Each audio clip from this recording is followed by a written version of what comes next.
Scenes may not be suitable for very young audiences. Parental guidance is recommended. Ang programang ito ay naglalabas ng sensitibong eksena at impormasyon. Striktong patnubay at gabay ng magulang ang kailangan.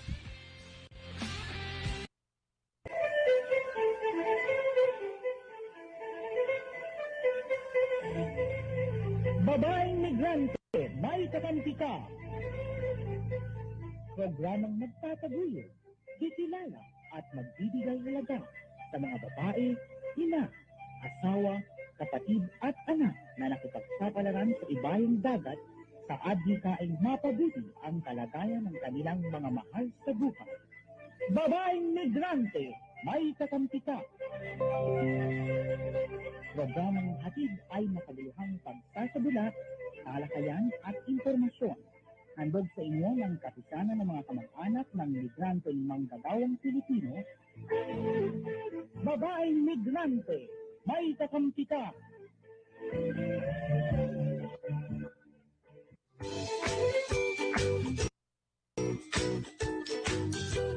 Okay, isang magandang hapon po, magandang araw, magandang tanghali po sa inyong lahat at magandang buhay.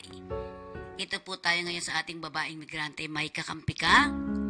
At ngayong araw po ito ay Miyerkules Santo. Ano ba ang Semana Santa? Ang Semana Santa ay isang panahon ng pagninilay-nilay at pagpapakumbaba para sa maraming Kristiyano sa buong mundo. Ito ay nagbibigay daan sa mga tao na alalahanin at pag-isipan ang mga pangyayari sa buhay ni Jesucristo. Lalo na ang kanyang pagpakasakit, kamatayan at muling pagkabuhay.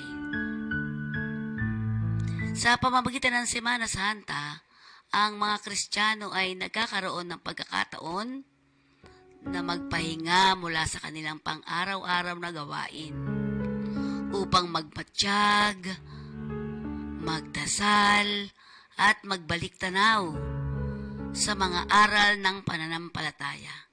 Ito rin ay isang pagkakataon upang magbigay pugay sa sakripisyo ni Jesus para sa kaligtasan ng sangkatauhan.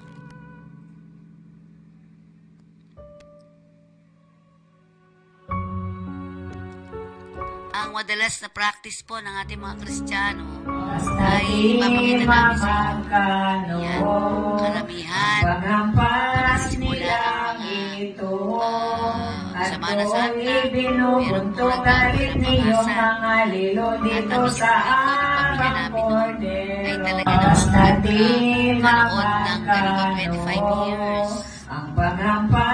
May mga ilang Kristiyano naman at doon ibinubuntugalit ninyong mga lilo dito sa abang. Magdependensya.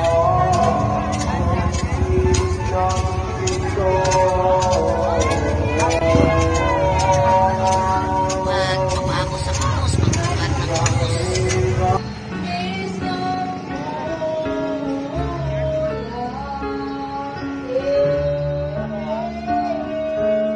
At may mga ilan naman na nagsisimba. May mga grupo na pumupunta sa iba't ibang simbahan. Merong iba naman yung Paskong Pagkabuhay ang naiisip ko dito sa mga simbahan, no? Merong mga anong tawag doon sa ganun, yung salubong na tinatawag. Isang napaka-solemn na pagsalubong para sa ating mga paggurita sa Semana Santa, ang muling pagkabuhay ni Jesucristo.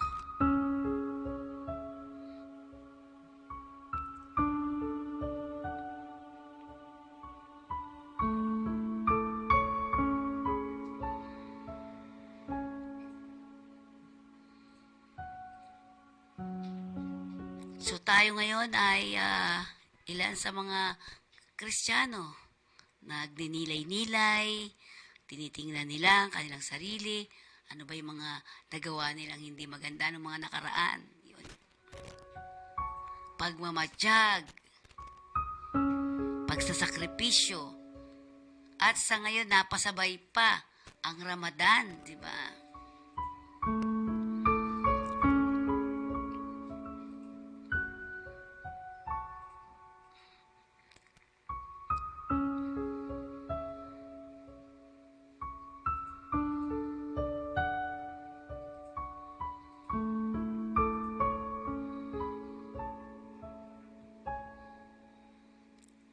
Bakit naman paiba-iba? Bakit paiba-iba ang petsa ng Holy Week taon-taon? Ngayon po ay Marso, napaagano. Susunod yan, April, di ba? Yung mga ganon. Di katulad ng Pasko. December 25 lang, di ba? Ang petsa ng Pasko, ang pagkabuhay at kabilugan ng buwan. Napansin po ninyo na bilugang buwan? Kapag mahal na araw, natatanong pa rin po kung bakit nagpapalit-palit ang petsa ng Pasko ng pagkabuhay. Ang Easter ay isa sa mga movable feast. Walang eksaktong petsa ng pagdiriwang. Di tulad po yan ng Pasko. Sa pagsilang ng taon-taon pinagdiriwang tuwing December 25, may espesyal na sistema ang simbahan upang malaman ang eksaktong petsa ng pagdiriwang ng Pasko ng muling pagkabuhay. Ito ay madalas pumapatak sa isang araw ng linggo sa pagitan ng March 22 or April 25. Ang pinaka-late na pwedeng petsa ng Easter. Bilog ang buwan ngayon, di ba? Sapagkat ngayon, April, pagka bilog ang buwan, nakikita natin, sadyang maliwanag ang gabi kapag bilog ang buwan. Ngayon na, di ba, bilog ang buwan. Dahil sa nakapagbigay ito ng liwanag upang makapaglakad tayo sa madilim na daan.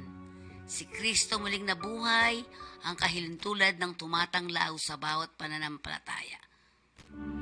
Sa kanyang pagtahak sa landas ng buhay na puno ng dilim at hapis, dala niya ang kasalanan natin.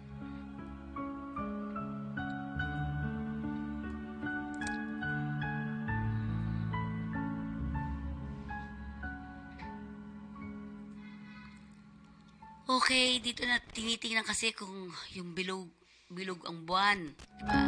Sometimes sa susunod yan, sigurado April, kasi umiikot nga yung ating sistema natin, di ba? So doon tinitingnan ng ating mga kung ang buwan ay makikita kaagad. So pagitan niya ng March to April and 25, di ba? March 22 and 25. Doon nila yung nakikita. Di ba? Kaya paiba-iba.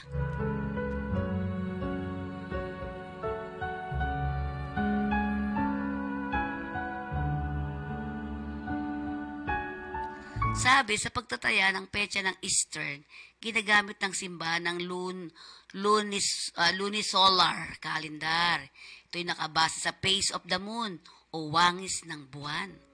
Sa konseho ng SEA, ipinahayag na nararapat na pagdiriwang ng Pasko ng pagkabuhay ay sa linggo pagkalipas ng Paschal full moon, kasunod ng vernal, yung spring. Equinox ang pagkakapantay ng haba ng araw at gabi sa panahon ng tagsibol.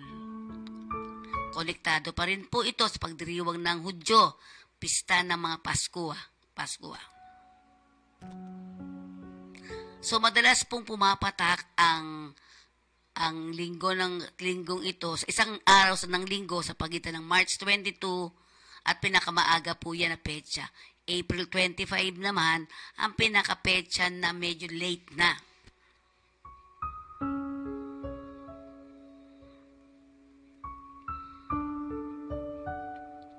So inahalintulad ang Paskong pagkabuhay sa liwanag ng buwan. Di ba? Sa bagay, pag naglalakad tayo, pag andyan ang buwan, maliwanag. So para tayong tinatanglawan din. So tayo po ay mag-ingat-ingat at tayo po ay manatili sa ating mga bahay kung wala naman tayong pupuntahan para tayo ay makapagnilay-nilay sa panahon ng Semana Santa. Okay. Balik po tayo sa ating babaeng migrante. May kakampi ka? Anong unahin natin? Ay, alam pa po ba ninyo na sa ating mga naiya, sa ating mga ito po, pero di ko nakita, yung e-travel po, sabi ng BID, ay libre. Yan, makakuha pa mas malakas. I-click lang ninyo yun para kayo, yun, no? Yung QR code, malabo na, no? Ayusin mo na rin sa susunod. Yan po yung QR code na kung saan dyan kayo mag-apply, di ba? Diyan kayo magsa-sign in para magkaroon kayo ng e-travel na kung saan ito po ay libre lang. Ano po? Paalala po sa inyo. Sa susunod po ayusin namin. E-travel, kailangan nyo yan. So, pag kailangan yan, i-ano lang nyo po yun, sabi ng Bureau of Immigration. No? Ay scan QR code and then apply kayo pagdating ng oras. Doon po kayo mag-a-apply. Okay? Sige, tingnan naman natin ngayon. Ano ba yung mga libre? Ha? Okay, tingnan natin yung mga hindi naman siya libre pero 50% off dun sa mga OFW ng UB, no? Yung UB, ay UB pala yun. Sige, pakinggan natin. Ito, vlogger ang nagawa nito eh. Sino vlogger yon? Sige, tingnan po natin. Ang paalala niya sa atin.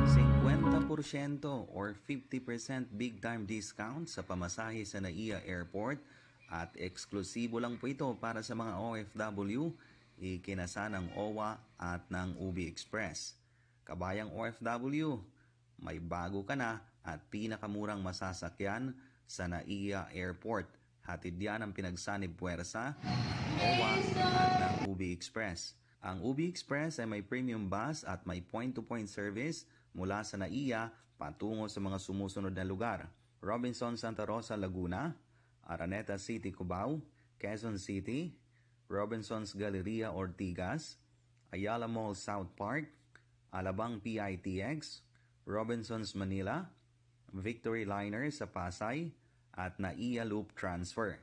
At balak din po ng OWA at ng UB Express na magdagdag ng biyahe patungong Cavite. At ang dating murang pamasahe ng UB Express Premium Bus ay lalo pang naging affordable para sa mga OFW. 50% big time discount ang ibibigay sa lahat ng mga OFW na sasakay ng bus. Ibig sabihin, ang lahat ng regular na pamasahe sa UB Express ay magiging 50% na lang para sa mga OFW. At hindi mo na kailangang magbayad pa ng napakamahal sa mga taxi para lamang makarating sa iyong tahanan o di naman kaya makapunta sa NAIA Airport. At napakadali lang mag-book dito. Maaari kang bumisita sa website ng UB Express at sagutan lamang ang mga kinakailangang impormasyon at pumili ng destinasyon at makakapag-generate ka na ng iyong QR code na siya namang ipapakita mo pagdating sa UB Express booth na matatagpuan sa Bay 12 ng NAIA Terminal 3 kung saan naroon ang P2P service bus. At kung medyo nahihirapan ka na gumamit ng online booking, pwede kang dumiretso or mag-walk-in sa kanilang booth para magpabook. At doon ka na rin magbabayad. At pagdating naman po sa pagbabayad, maaaring gamitin ang iyong PayPal at maaari ring gamitin ang iyong GCash o di naman kaya magbayad ng cash at iba pa. O di ba? Spacious na, maginhawa pa, panatag ka na, affordable pa. Pwede kang sumakay sa point-to-point bus service, vice versa. Ibig sabihin, mula NAIA papunta sa kanilang mga destinasyon at galing naman doon sa mga destinasyon na yon papunta ng NAIA Airport. Kaya sa susunod na uuwi ka kabayan, mag-UB Express ka na. Arat na! Para sa karagdagang impormasyon patungkol sa kanilang schedules, sa kanilang pamasahe at sa kanilang website at kung paano mag-booking, bisitahin lamang po ang Facebook page ng UB Express. Thank you for watching. Ayun. Diba? Maaluan kaysa sasakay kayo ng mga taxi o kung ano man, diba? Medyo mas maganda at maaluan. Meron ka ba ibang mga kasama? Diba? Ligtas ka pa. Diba?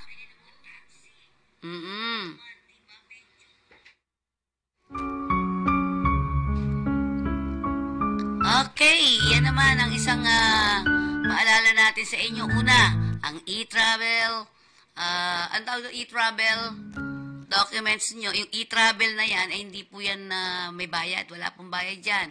Ayon sa BID ngayon, sumunod, may 50% discount yung mga OFW sa UB Express. Yung point-to-point, P2P, nako, napakaganda niyan.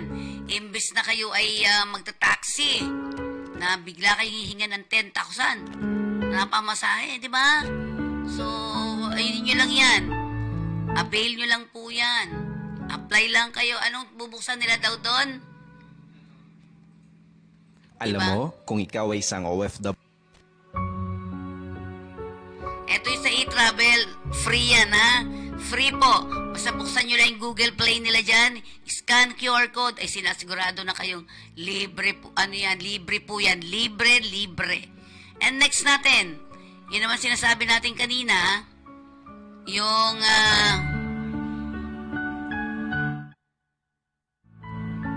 sige. Hindi, yun muna kanina. Sabi, P2P. Punta kayo sa UB Express, doon sa kanilang website. Mag-apply ka agad kayo doon, di ba? Para kayo ay makapag-avail agad. 50% discount, di ba? Sige. Next natin. alam mo, kung ikaw ay isang OFW, wag mong papalagpasin na bisitahin ang The OFW Lounge. Ito ay bagong proyekto ng OWA para sa ating mga OFW. Dito, maaari kang makapagpahinga at makakain ng libre habang nag-iintay ka ng boarding mo pabalik sa bansang pinagtatrabahuhan mo. Ang cozy ng lugar at 24 hours na bukas ito, kaya pwede kang magkape 1 to sawa. Unlimited arroz caldo, meron din silang mga kakanin, cookies, candies, chips at lagi nilang nire-refillan ang mga pagkain at tubig dito. Meron din silang charging station at free wifi. Medyo mabagal nga lang. May mga komportableng maupuan ka din dito habang nagbabasa ng newspaper kahit lahat naman ay nagsa-cellphone lang. Magandang tanawin para mag-emote kasi alis ka na ulit ng Pinas. Pwede ka ding matulog dito or mag-power nap. At meron din silang freedom board kung saan maaari mong isulat kung anong mga gusto mong concern bilang OFW. Kaya naman ginrab ko na ang opportunity na ito na magpasalamat sa OWA dahil sa ganitong proyekto nila para sa ating mga OFW. Na sana dumami pa ang mga ganitong klaseng proyekto para sa atin. Ang karamihan ng mga nakasulat dito ay pagpapasalamat sa OWA. At meron pa nga naglagay ng photo nila. Ang cute lang, di ba? May monitor din dito ng mga flights kaya mababantayan mo kung boarding na ang flight mo. Lagi din sila nag-update time to time kaya huwag kang mag-alala. Minsan nga sinisigaw pa nila para marinig mo talaga. Ang babait din ng mga staff dito, very accommodating pa. Nakakatuwa dahil bilang more than 10 years na akong OFW, for the first time nagkaroon ng libreng lounge na kagaya nito. Kaya sobrang nafe-feel namin na hindi lang pangalan ng makabagong bayani, kundi kahit papaano nararamdaman na namin ito. Kadalasan kasi sa mga lounge dapat naka-business class ka or di naman kaya ay magbabayad ka na ang presyuhan ay umaabot ng 1K pataas at maximum 3 hours lang na pwede kang magstay. Pero dito, walang limit. Basta OFW ka, libre lahat. Matatagpuan pala ang The OFW Lounge sa Terminal 1, 4th floor, katabi lang ito ng Starbucks. Madaling tumbukin ang location kasi may mga signages siya. At kung hindi mo makita, maaari kang magtanong dahil alam ng mga nagtatrabaho dito sa airport ang location nito. Kung may kasama kang family mo, welcome din sila dito. Hindi sila masyadong mahigpit dito at hindi strikto na dapat kompleto yung requirements mo bago ka nila papasukin. Baka kasi ang iba natatakot pumunta dito at baka pagbayadin sila. Don't worry, libre lang ang lahat ng ito. Ang kailangan mo lang gawin ay mag-register sa reception nila. Mag-fill out ka lang, ganun lang kadali. For now, sa Terminal 1 pa lang may OFW Lounge pero nagpaplano naman sila na maglagay din sa Terminal 3. Kaya sa mga kabayan ko, bisitahin nyo ang The OFW Lounge at feel at home lang kayo dito. Pwede ka din palang mag-register ng national ID dito. Katabi lang ito ng The OFW Lounge. Need mo lang mag-fill out ng form at ibigay ang passport mo. Ang national ID ay ipapadala kung saan ang address na ibibigay mo dito sa Pinas. Sabi kasi ni Kuya na darating na yung time na yung national ID na lang ang gagamitin mong valid ID. Hindi tulad dati na bago ka makakuha ng valid ID, dapat mayroon ka din munang valid ID. Open pala sila dito from 8 AM to 9:30 PM para sa National ID registration. Basta bisitahin nyo lang sila para ma-experience mo din ang proyekto ng gobyerno para sa ating mga OFW. Kuha mo? Ayon, di ba? So, isipin nyo yan, napakaganda, di ba? Una, ang e-travel, pinaalam namin sa inyo, walang bayad. Pangalawa, di ba? P2P. Ano ba yung ibig sabihin ng P2P? Point to point, di ba? 50% discount. O, hindi na kayo magta-taxi. Pag nag-taxi, nakaw, sasabihin sa iyo, ay saan papunta? Dito lang sa Pasay. 3,000 po. O, di ba? So, hindi na ngayon. Hindi na ngayon pwede yung ganon. Di ba? Yun. So, dito sa babaeng migrant, marami pa. Ayan, Dina, hello po, Ma'am Pe. Good afternoon po sa inyo lahat dyan. Pa-share-share lang po natin, ano po, di ba? Ang ating programa. At syempre, mga top fans natin. Yan. Sige po. Sir Alex, kamusta? Yan. Alex Napire, hello po sa inyo dyan. So, bilang paalala pa rin, ang Semana Santa po, kailangan tayo ay mag-isip-isip, pagdilay-dilay, at siyempre, binibigyan din tayo ng pagkakataon na magpahinga ang ating isipan, ang ating pisikal, emotional, at ang ating mga katawan, kailangan talaga medyo may pahinga din, no? Di ba? At siyempre, doon sa mga Dina, mapahinga-pahinga din na. Naintindihan ba natin? Rodrick, nasan ka na? Ha? Si Rodrick, ito madalas tong nanonood sa atin eh. Rudy Ladjao, hello po. Sir Arnel, kamusta Sir Arnel? May pasok ka ba? Yan. Sige. At ngayon sundan naman natin muli. Ang sinasabi natin, nakita niyo napakaganda ng mga ibinibigay sa atin. At syempre ang OWA, ang dami niyang, kung kayo po'y paalis at bilang isang OFW, siguraduhin niyong kayo pong lahat ay miyembro ni OWA. Kasi maraming mga serbisyo para sa inyo. Sa susunod talakayin natin Pero tingnan muna natin, ano nga ba ang RBM natin? Tingnan nga natin.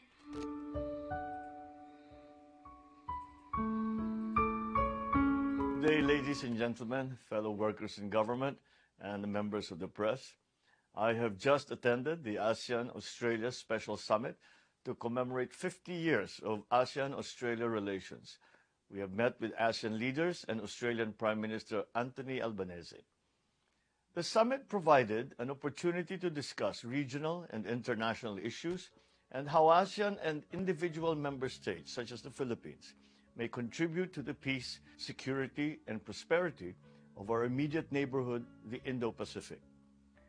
As a commemorative summit, it also provided a chance to take stock of how the ASEAN-Australia relationship has progressed in the last 50 years, how we may both together move forward as we advance common values such as peace, environmental stewardship, how mutual economic progress benefits both Australia and ASEAN. The sidelines of the summit also provided a venue to promote Philippine interests. I met with Australian business leaders and also launched the expansion of the Victoria International Container Terminal, a subsidiary of the International Container Terminal Services Incorporated here in the Philippines. I'm confident that linkages are created through this engagement led by our Department of Trade and Industry. We reinforced the growing interest of Australia to invest in the Philippines. This interest is confirmed in Australia's Southeast Asian Economic Strategy to 2040, where 4 key sectors were identified as investment priorities in the Philippines, to wit, agriculture and food, education and skills, resources, and green transition. We secured 12 business agreements in the total sum of $1.53 billion worth of investments covering diverse sectors such as renewable energy, clean technology, and recycling solutions, housing, IT BPM, infrastructure, medical devices, and digital health services. We received strong commitments from some Australian companies in support of our renewable energy and digitalization initiatives. Their strong interest is an indication that we are on the right track to position ourselves as a hub for smart and sustainably driven manufacturing and services. I have made it a priority of our government to advance Philippine national interest in engaging external partners. The summit provided an avenue to discuss our key positions, not only with our other leaders, but also with the Australian public. In addition to my address at the Parliament, the preceding week on the sidelines of the summit, I had the honor of delivering a keynote speech at the Lowy Institute, where I delivered a foreign policy speech on the Philippines' perspective on peace and resilience amidst great power rivalries. I met with the Prime Ministers of New Zealand and Cambodia, and we exchanged views on matters affecting our respective countries in the region. I also met with our vibrant Filipino community here in Melbourne. I recognized their positive contributions to both Australia and the Philippines and called our kababayans to support our agenda for social and economic transformation through Bagong Pilipinas. This ASEAN-Australia Special Summit is the first leader-level engagement under the chairmanship of Lao PDR, and I'm confident that we have set the right tone for regional discussions for the year. My administration remains strongly committed to continuing constructive engagements with ASEAN and Australia to best serve our national interest, inasmuch as we tirelessly promote the region's peace, security, stability, and prosperity for the well-being of the Filipino people. Maraming salamat po. Okay. So, magpaalala muna tayo, ano bang kahalagahan ng kontrata sa ating mga OFW, di ba? Ayan. Okay?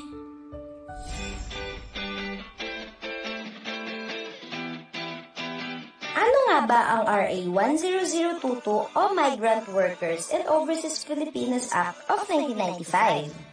Ito ay batas na nakatuon sa proteksyon at pagsulong ng kapakanan ng ating mga kababayang OFW. Bakit nga ba mahalagang malaman ng bawat manggagawang OFW ang mga ito? Dahil ito ay makakatulong upang malaman ang mga karapatan bilang isang manggagawa tulad na lamang ng mga sumusunod. Pagbabawal sa paniningil sa mga manggagawa ng illegal recruitment fees at iba pang panggastos. Malayang paghahanap ng trabaho at paghahanap ng mapapasukang hanap buhay. Karapatan sa laban panghimasok sa pansariling pananahimik. Karapatan sa pamamahinga at paglilibang. Confidentiality at pangangalaga sa mga personal na datos at impormasyon ng manggagawa. Alamin ang iyong bansang pupuntahan at pagtatrabahuhan. Karapatan sa diskriminasyon, malayang pagpupulong at pagsama-sama. Kaya kung ikaw ay may katanungan at nais na ireklamo tungkol sa iyong karapatan, maaaring dumulog sa tanggapan ng ahensya sa mga sumusunod.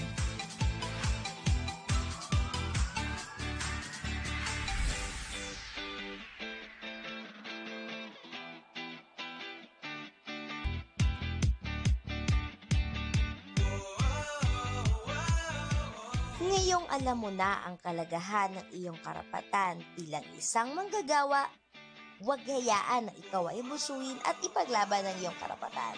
Ingat ka, bayan!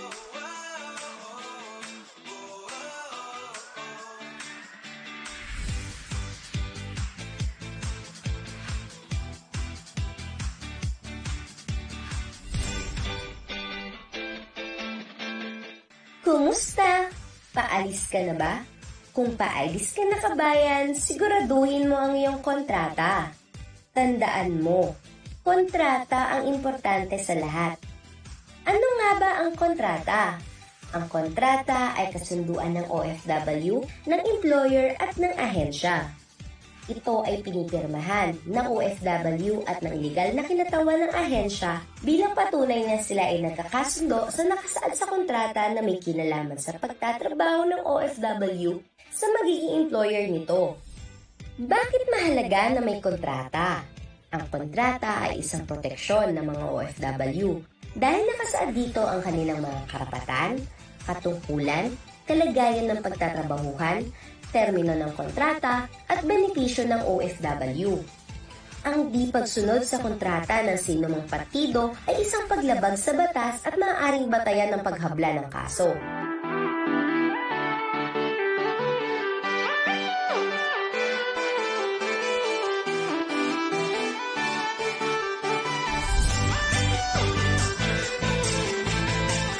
ano, kabayan? Handa ka na ba? Huwag kalimutan ng iyong kontrata, ha? Ingat!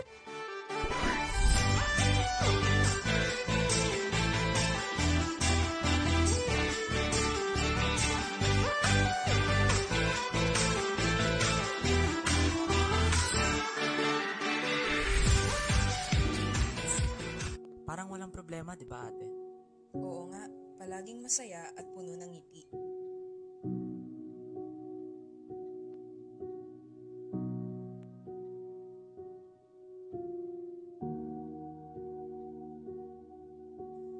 Pero ang hindi nila alam, Ay handa siyang gawin ng lahat.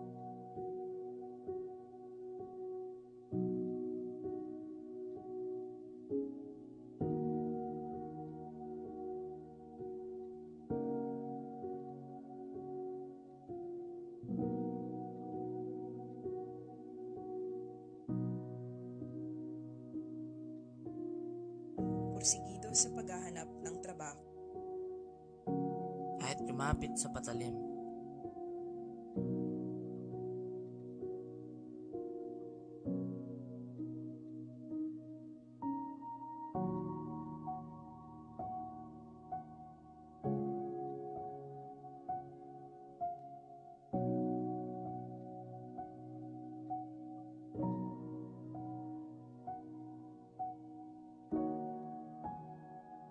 Hanggang sa hindi na siya nakauwi.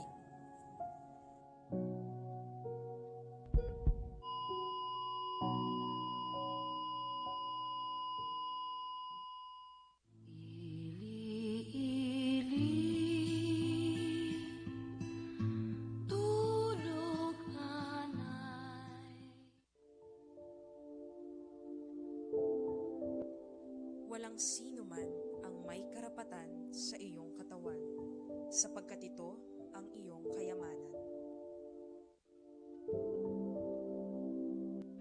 Babae ka, hindi alipin ni numan. Human trafficking ay labanan.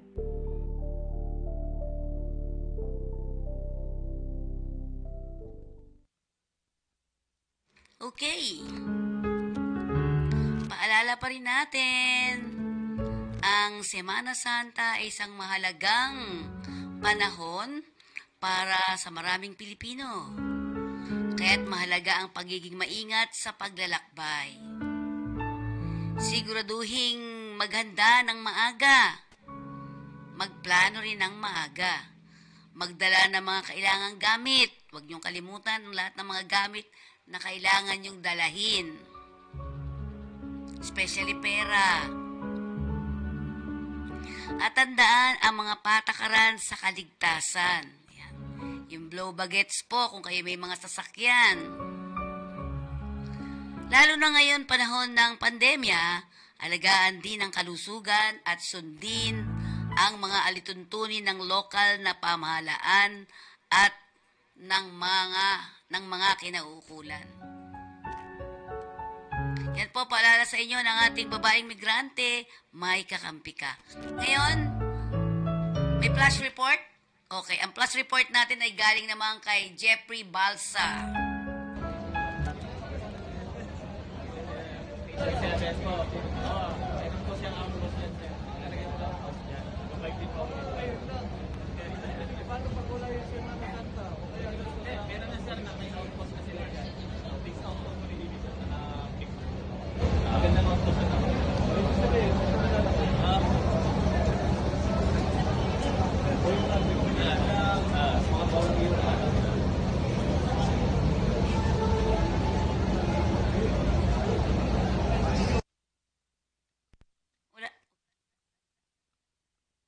Okay.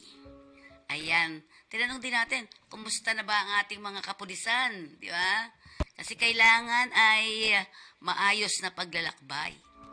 Ayan ang ating brakes, lights, oil, water, battery, air, gas, engine, tires, and yourself.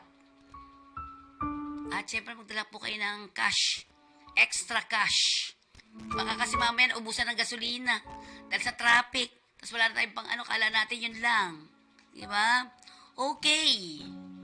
May mga paalala ka pa ba, Jeff? Jeff tuloy, no? Meron pang isa tayo sa RTBM?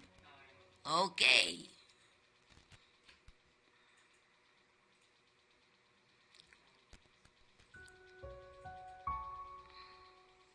So, dun sa mga maglalakbay, ingat-ingat po tayo. RTBM muna tayo. Minabuti ko pong pumunta sa Czech Republic upang matupad ang 3 hangarin ng ating pamahalaan. Una, mapagtibay ang ating pakikipagkaibigan sa ating mga katuwang sa Europa upang masiguro ang kapayapaan at pag-unlad. Pangalawa, palawakin ang ating komersyo at kalakalan. At pangatlo, maitaguyod ang kapakanan at kaligtasan ng mga manggagawang Pilipino dito sa Czech Republic. Hangad ko na marami tayong mahihikayat na mga negosyo at negosyante at kumpanya ng Czech Republic na magpundar ng planta sa Pilipinas o magtayo sa Pilipinas ng kanilang maintenance and repair operations hub. Ipinaalam ko rin sa kanila ang ating interes na palaguin ang ating kooperasyon sa agrikultura, sa enerhiya, edukasyon, climate change and sustainability, transportasyon, pati sa kaalaman ng teknolohiyang paghimpapawid at pangkalawakan. Nalaman ko mula sa mga leader ng bansang ito na tunay na hinahangaan at pinaghahalagahan ng Czech Republic ang ating mga OFW at sa inyong talento at talino sa iba't ibang larangan. Dahil andito ay nais pang mag-imbita ng Czech Republic ng mas maraming overseas Filipino workers upang punuin ang kanilang kakulangan sa kanilang manggagawa sa ibang industriya, sa manufacturing, sa transportasyon, sa agrikultura, sa healthcare. Iginiit ko sa pamahalaan ng Czech Republic ang kahalagahan ng proteksyon naman at seguridad ng ating mga OFW. Inatasan ko ang ating Department of Migrant Workers ng pakikipag-usap sa kanila at sa mga kanilang katapat sa Ministry of Labor and Social Affairs upang masiguro ang kaligtasan at kapakanan ng ating mga Filipino nationals at ating mga Filipino workers.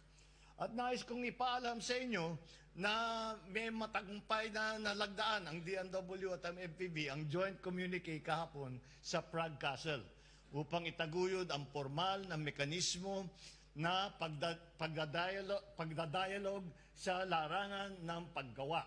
Ito ay malaking tulong sa atin, hindi lamang sa mga kababayan natin na nandito sa Czech Republic, kundi para sa ating mga kapwa Pilipino na nagnanais na makarating sa bansang ito upang makapagtrabaho.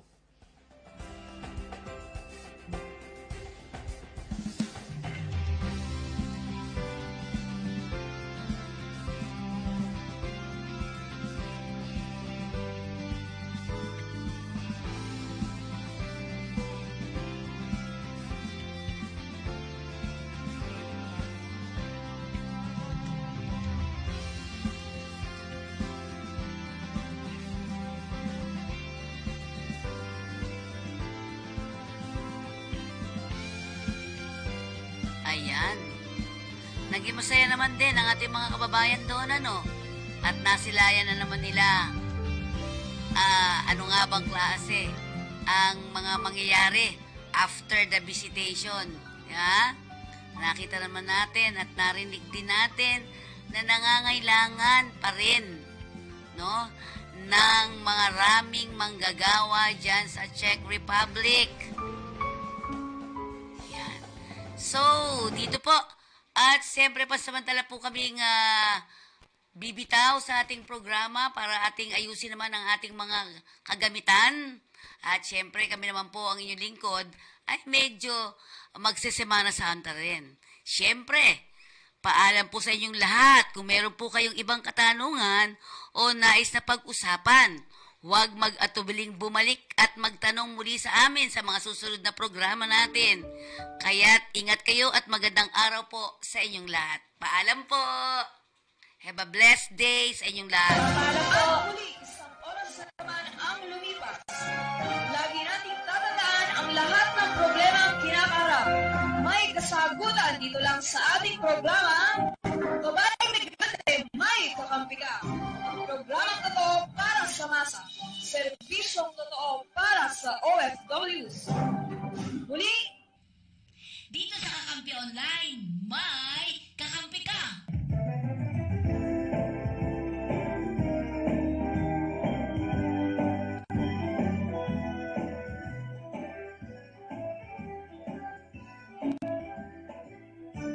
Inyong narinig ang isa na namang serbisyo totoo mula sa babaeng migrante. May kakampi ka. Maraming salamat po. Sa inyo, pag-isip at